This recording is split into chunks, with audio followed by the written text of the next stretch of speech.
Yeah, Senator McKinney, taking into account what Representative Betts said, I'm not asking you to confirm your position on any particular portion of the gun laws that are being proposed. But I will say I have seen footage of you discussing, for example, the limitation on magazine size.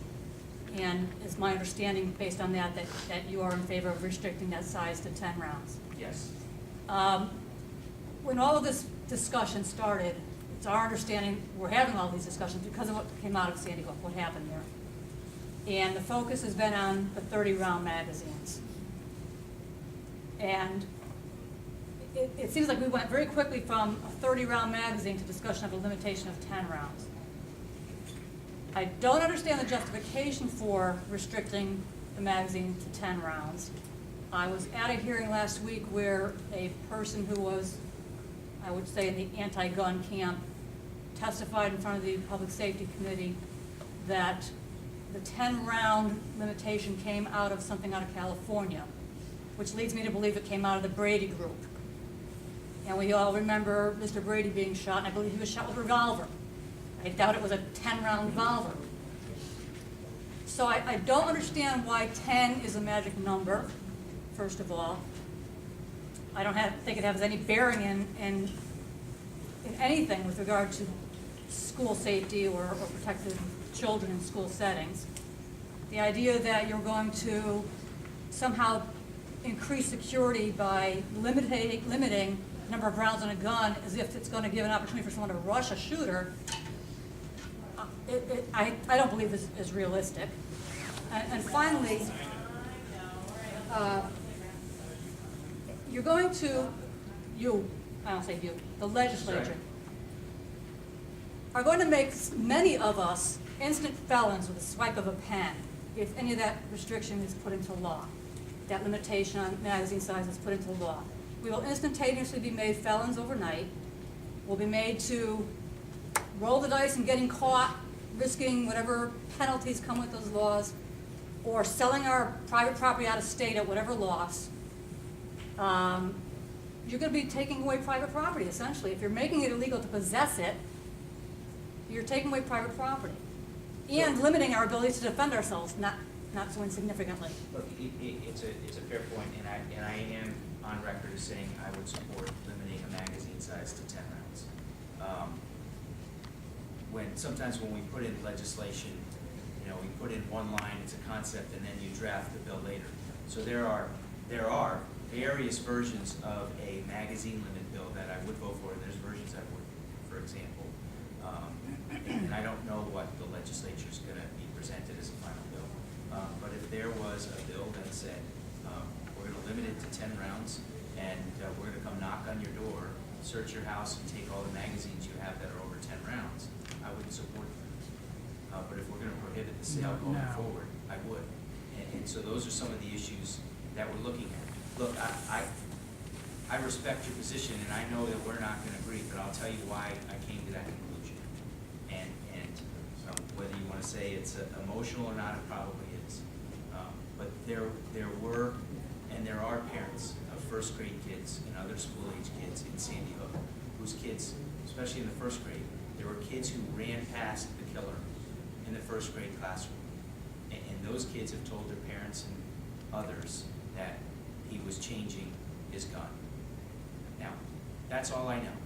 And so I weigh what I believe is a core fundamental right, both in the U.S. and the state constitution, is the right for anyone, well, not anyone, because we limited it to 18, right, for a right, but for people to own firearms, to defend themselves in their home. I believe that's what Heller says is the core right of the Second Amendment. And I certainly don't know if there's a magic number to 10. I certainly would believe that 1, 2, 3, 4, 5, for example, would probably be take away your right to defend yourself at home. But I think on balance, 10 gives you the ability to do that. Now, if you've got multiple assailants, it's not well, going and I know, again, one of the things I've looked at is I've looked at FBI crime statistics and other crime statistics about home invasions that involve firearms, home invasions that involve firearm discharges, to find out are there instances, even with multiple attackers, where someone is defenseless because of the limitation of their weapon?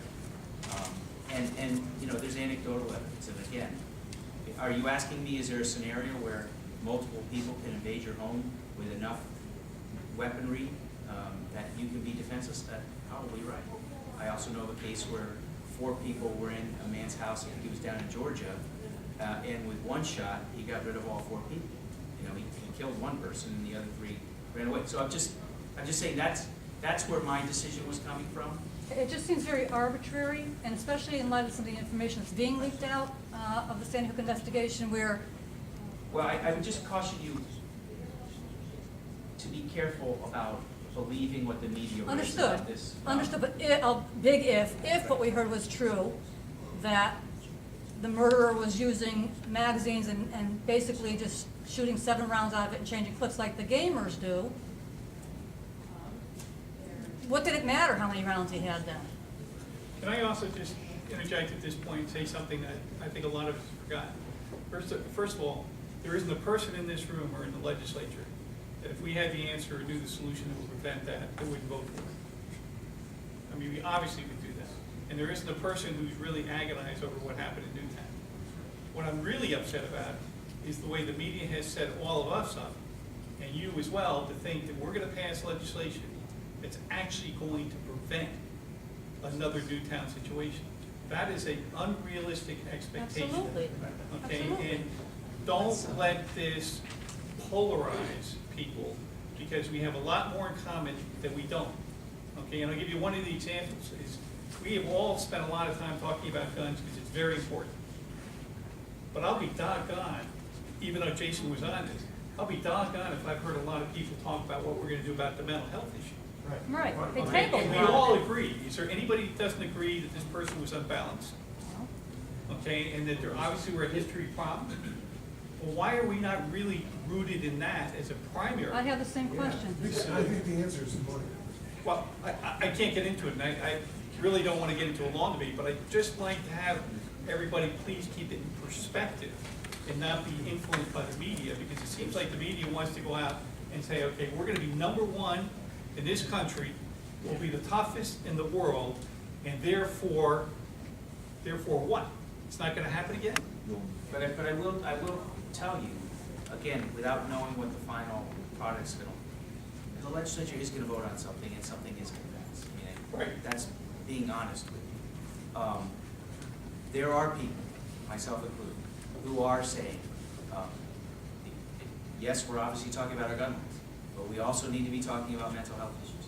There are people who are saying, yes, we're talking about our gun laws, but if we're going to be talking about our gun laws and making society safer, why are we letting violent criminals out of jail early?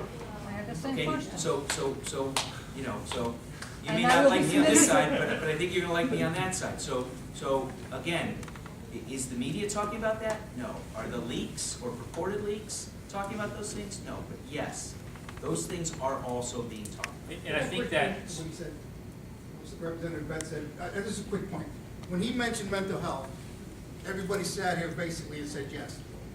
Okay? When I was down at the legislature, when they came in for the anti-gun thing that day, and the NRA people came in, and I'm not saying I'm against NRA or anything, you loaded the Capitol, right? 1,200 people, they put metal detectors up and everything else, and everybody was saying it's a mental health issue.